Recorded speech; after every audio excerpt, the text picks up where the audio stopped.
y a un mois, j'ai tout laissé derrière moi. J'ai quitté le confort de ma vie parisienne, mis mon quotidien sur pause pour une seule raison, me reconnecter à l'essentiel.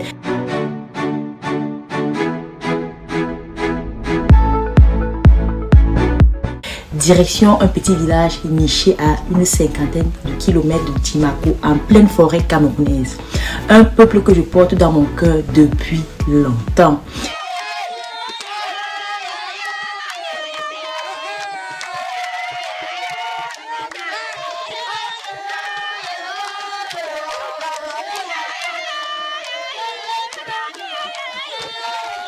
Et cette fois, je n'ai pas voulu juste les rencontrer, j'ai voulu vivre à leur rythme pendant 3 jours, sans filtre, sans artifice, juste la vie, dans sa forme la plus authentique. Ce voyage a été une claque, un retour à la terre, à l'humain, à ce qui compte vraiment les amis. Et il a donné naissance à un documentaire inédit que je vais vous partager ici gratuitement en 4 épisodes.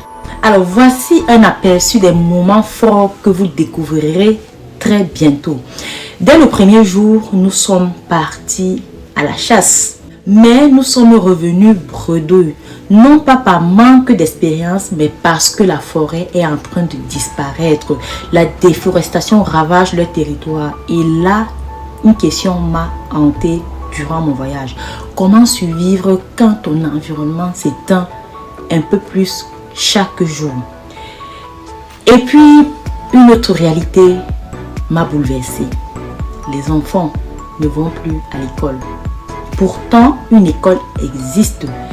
Mais aujourd'hui, la faim est plus urgente que l'éducation. Le directeur, un monsieur admirable, va de maison en maison pour convaincre les familles. Mais les enfants préfèrent aller manger plutôt que s'asseoir sur les bancs d'une classe. Beaucoup d'enfants sont en train de fuir l'école.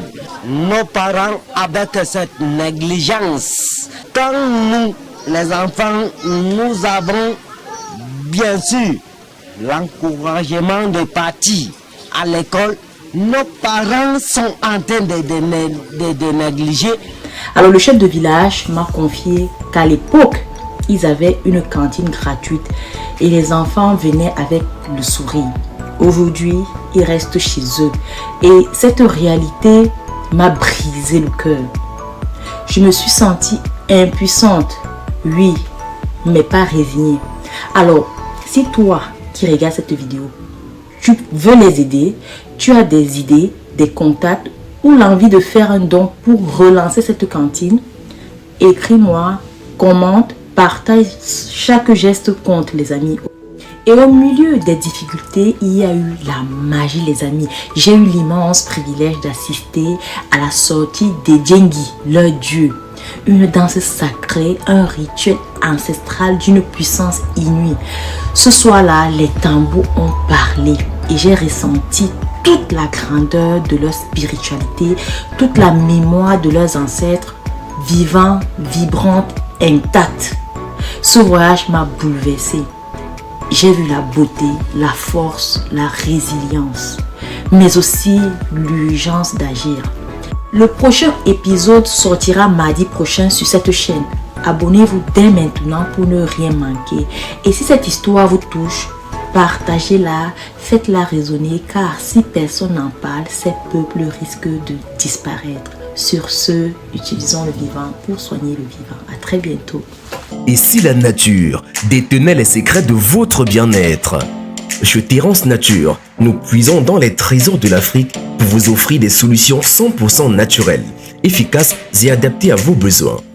Asthme, AVC, cholestérol, diabète, fertilité, hypertension, troubles sexuels, prostate, surpoids, et bien d'autres. Nos plantes soigneusement sélectionnées sont là pour vous aider à retrouver l'équilibre et la vitalité. Découvrez nos tisanes et jus thérapeutiques préparés sur place à Yaoundé, Douala, Paris, Trappes et Abidjan. Nous mettons notre expertise au service de votre santé dans nos boutiques physiques. Yaoundé, situé au feu Madagascar, immeuble Ecotex, téléphone 673 32 61 80. Douala, situé au boulevard de la République à Aqua, carrefour Tif en face d'Express Exchange. Téléphone 670 10 28 87. Terrance Nature. Utilisons le vivant pour soigner le vivant.